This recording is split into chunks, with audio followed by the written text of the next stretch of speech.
periodista Juan Santiago Morillo.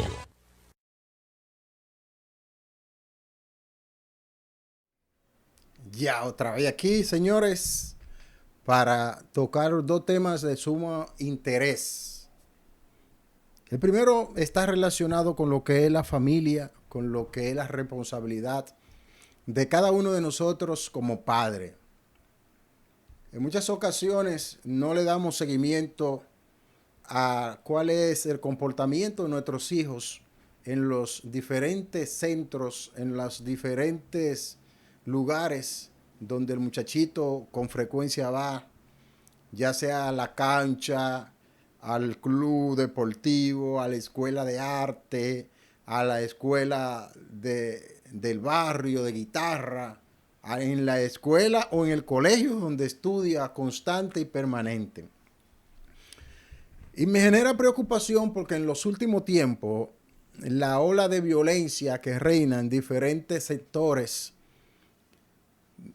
por lo cual también afecta los centros educativos de la República Dominicana, nos obliga a mantenernos atentos a cuál es el comportamiento de nuestros hijos, pero también con quién nuestros hijos comparten constante y frecuentemente.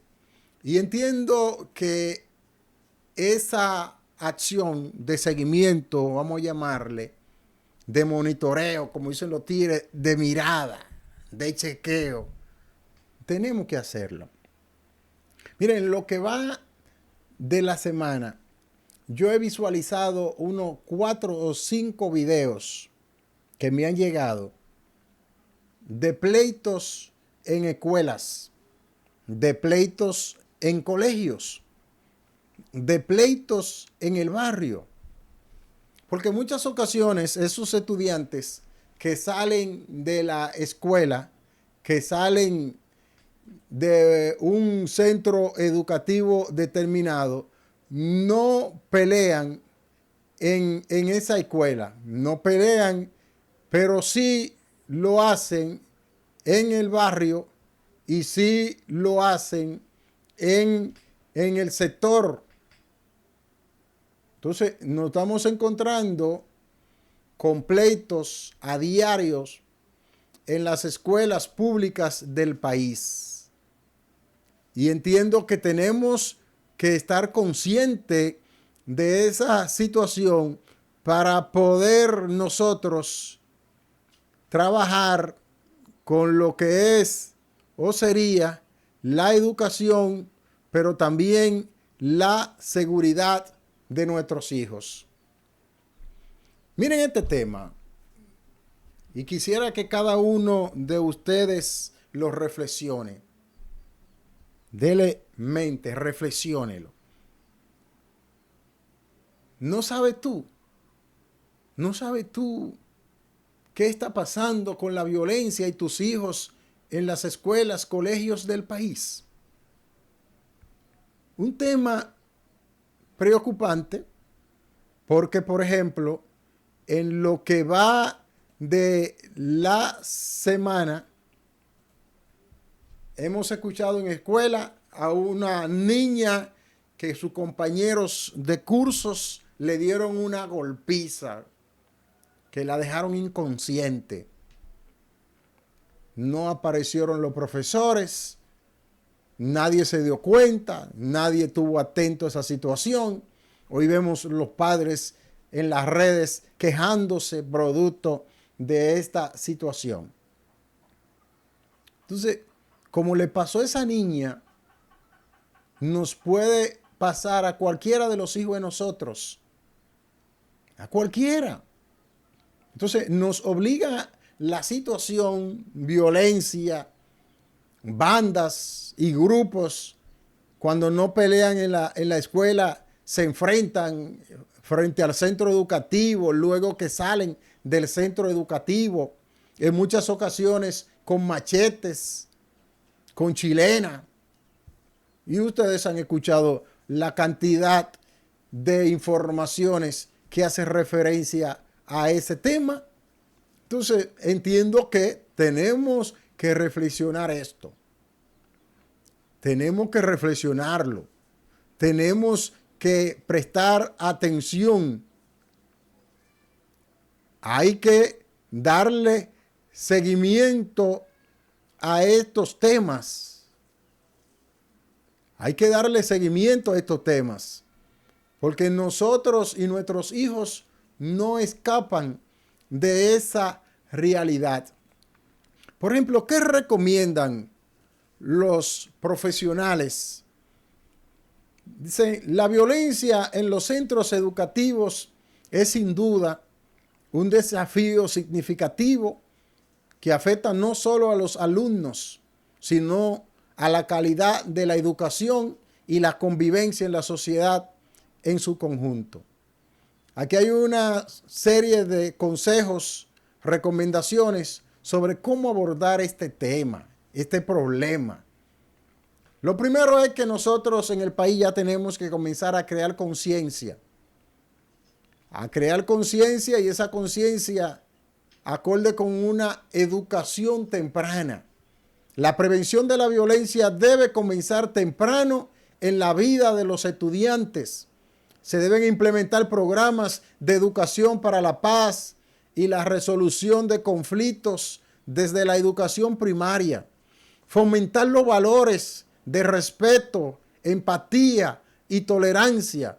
Eso es esencial, señores.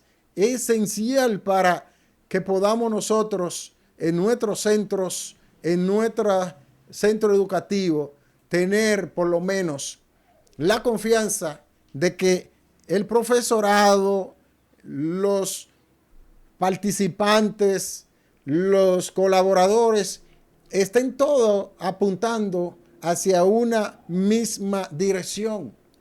Ahora, te pregunto yo a ti, ¿se está trabajando eso en la educación pública o privada de la República Dominicana? ¿Estamos nosotros en el día de hoy teniendo estas capacitaciones, estas orientaciones? Pregunto, porque es interesante que cada uno de nosotros lo reflexione. Hay que fomentar la educación, hay que fomentar la comunicación. Los estudiantes deben sentir que tienen un espacio seguro donde puedan expresar sus preocupaciones y sus problemas. La comunicación abierta entre estudiantes, docentes y padres, señores, es esencial para detectar, abordar situaciones de violencia.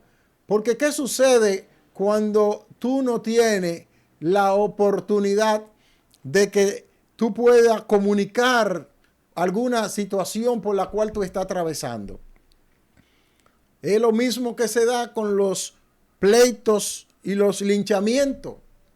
El sistema judicial, tú entiendes que no se está haciendo justicia, que solo funciona para algunos, que a los delincuentes no se está castigando como se debe.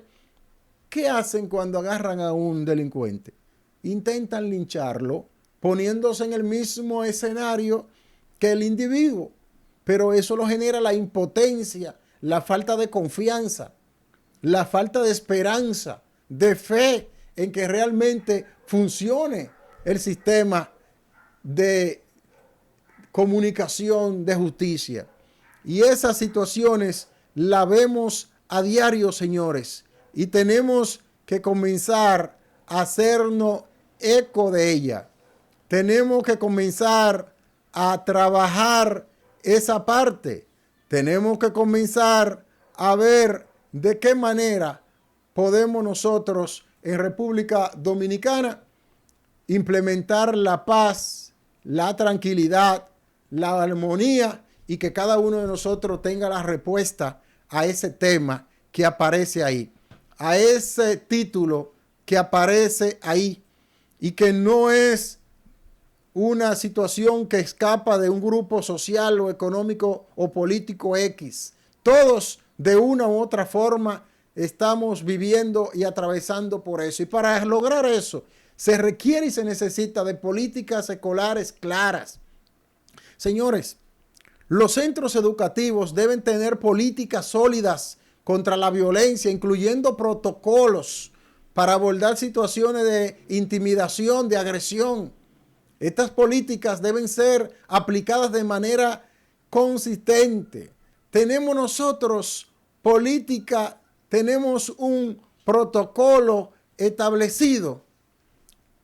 Todos sabemos que no es así, que en muchas ocasiones cuando se genera un pleito entre estudiantes, la mayoría de los profesores no saben qué hacer, cómo proceder, qué medida tomar.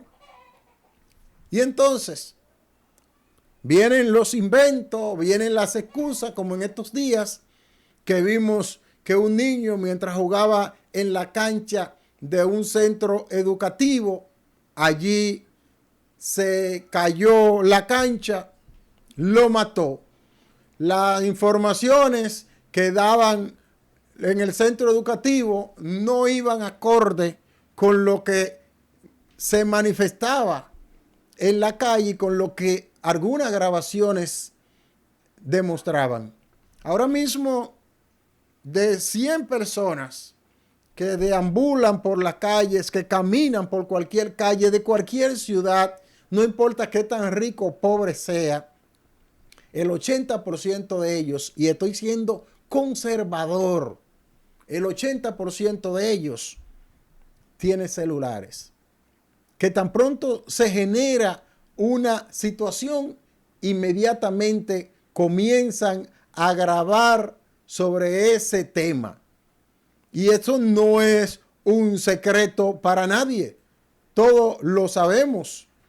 Todos lo vemos. Entonces, para usted venir a hablar mentira o a contar una historia nueva con relación a una situación que se esté dando, bueno, si usted estableció, implementó el protocolo establecido en la situación X, ya no tendría problema para eso. ¿Qué es también importante? La participación de la comunidad. La sociedad es un conjunto que debe estar comprometida en la prevención de la violencia escolar. Y por eso le hago el llamado a ustedes, padres, madres, tutores, también a las organizaciones comunitarias y a las instituciones gubernamentales. Deben colaborar para abordar este problema.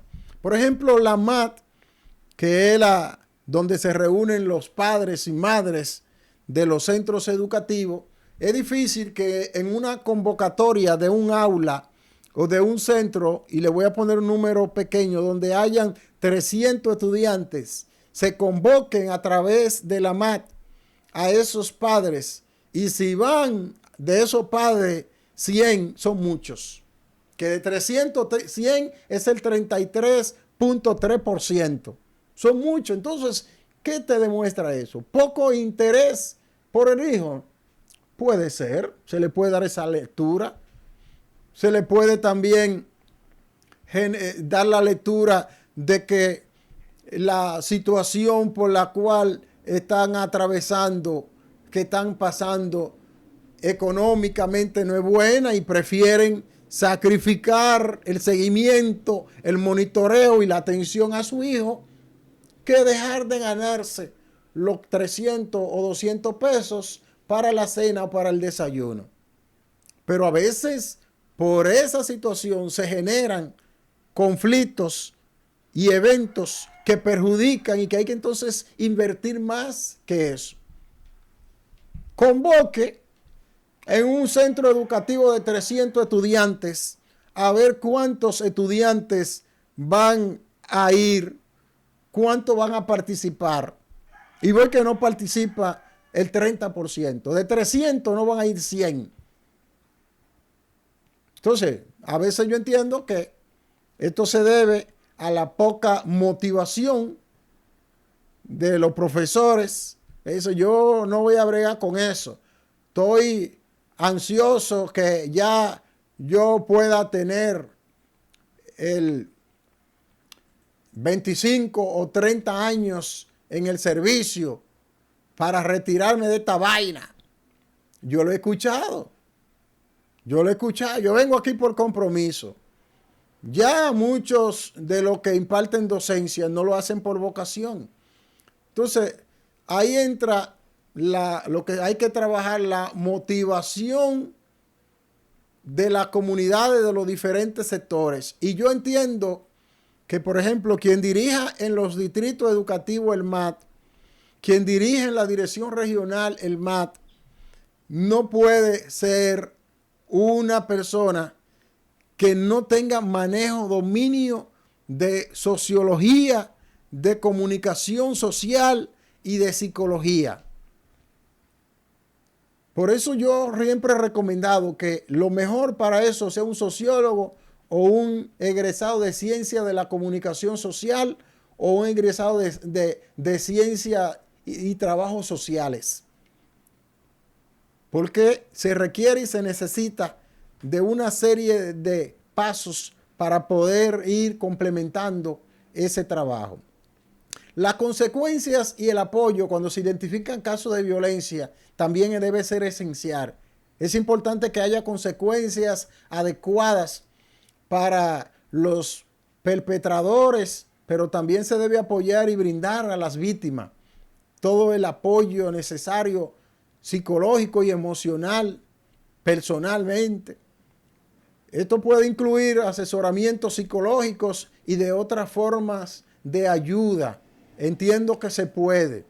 También está la promoción de la resolución pacífica de conflictos. Enseñar a los estudiantes cómo resolver conflictos de manera pacífica es fundamental. Los programas de mediación entre pares pueden ser efectivos para fomentar la estabilidad, pero nosotros para eso tenemos que comenzar a trabajar esa parte. Y entiendo que debemos hacerlo entre todos. Todo el mundo tiene y debe de entregarse. Piensa en tu hijo, piensa en el sobrino, piensa en el sobrino, en el nieto, en el ahijado. Tenemos que prestar atención, Señor. Es un tema delicado y por eso lo estoy compartiendo con todos ustedes, porque entiendo que hay que prestarle atención a esa situación. Este título que hoy estoy compartiendo con todos ustedes, lo hago con la intención de que reflexionemos. Reflexionemos, señores. Hoy, vuelvo y repito, la introducción, vemos a diario estudiantes yéndose a las trompadas, vemos a diario estudiante dándole una estocada o una puñalada a otro estudiante o enfrentándose a los cuchillos, machete, arma de fuego. Bueno, aquí ustedes saben que hasta le cortaron una mano a un estudiante en un centro.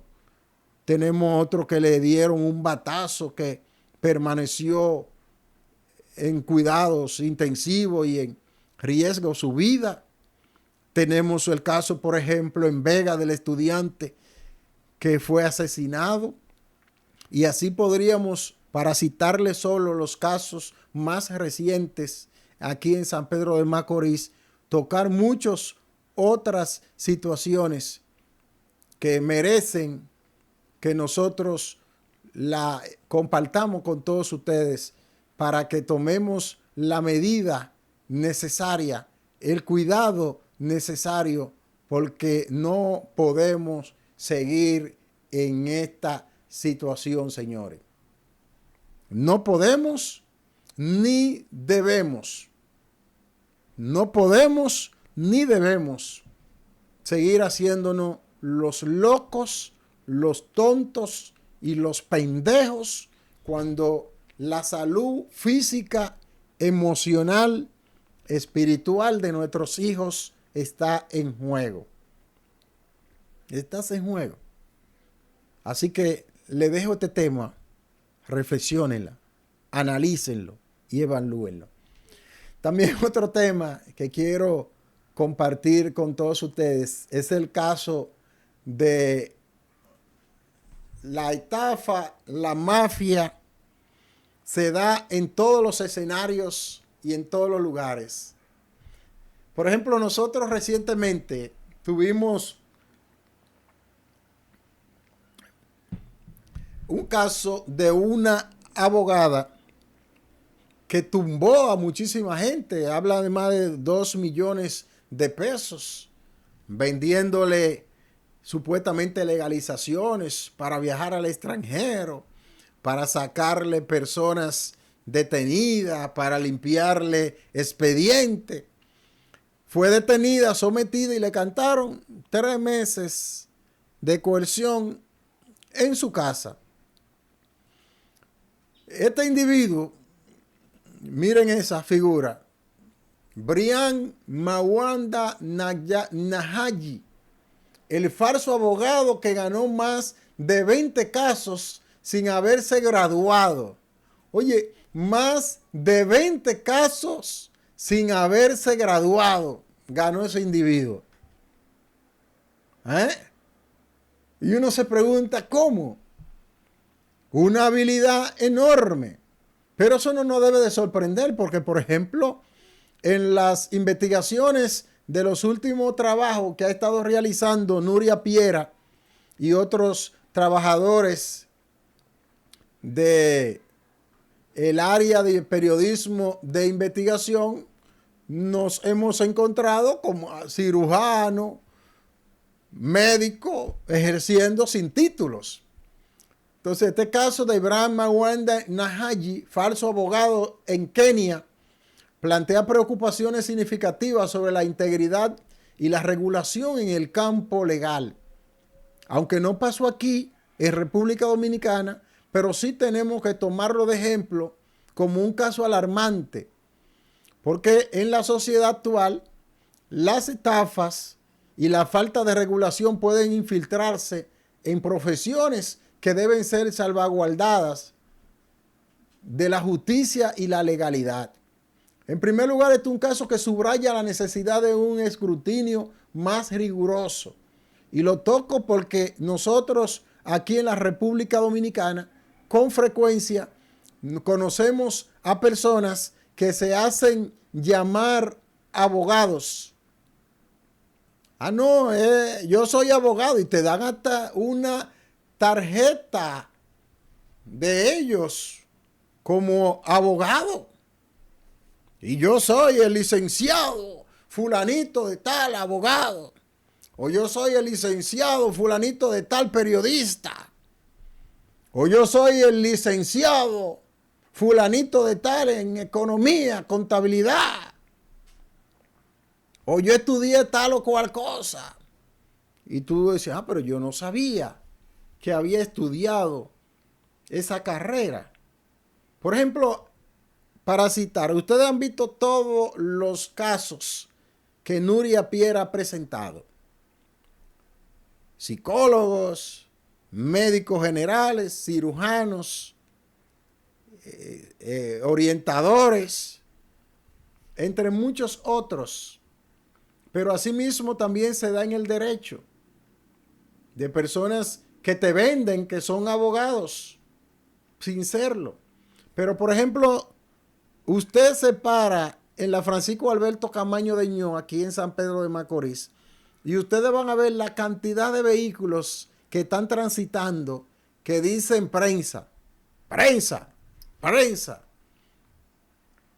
Los otros días en el malecón fui yo a dar una vuelta con Ámbar y me encontré con 5 o 6 vehículos de lujo que decían prensa. Yo, bueno, qué bien le está yendo a los periodistas de San Pedro de Macorís. Y cuando meto la cabeza para ver el colega, no lo conocía. Yo entiendo que la Policía Nacional, el DNI, el Servicio Secreto, el M2, debe de trabajar esa parte porque se presta para mucha situación. Después atracan y roban con un vehículo, con una letra, con una identificación de prensa. Dice, no, vehículo disfrazado, periodista, y comienzan a generalizar. Entonces, lo apropiado en el caso es, si usted no es periodista, lo que es productor de un programa, póngale programa tal, productor tal. Si usted lo que es locutor, lo mismo. Y eso está en el área, por lo menos. Si usted lo que es camarógrafo, lo mismo. Si es de un medio de comunicación, identifíquelo con el medio de comunicación. Pero vemos eso a diario, constante y permanente. Así mismo pasa en el área de la salud, en el área legal, entre otras. No se deje tumbar, señor. No se deje relajar. Los delincuentes cada día están haciendo de la suya. Señores, gracias por el apoyo nueva vez. Recuerde que ahí usted se puede suscribir a la página nuestra, YouTube, escribe Juan Santiago Morillo. También nos puede enviar por WhatsApp su denuncia a ese teléfono que está ahí. Nosotros con mucho gusto nos haremos eco de cada una de ellas, como siempre lo hemos hecho. Nos vemos más tarde. Bye bye.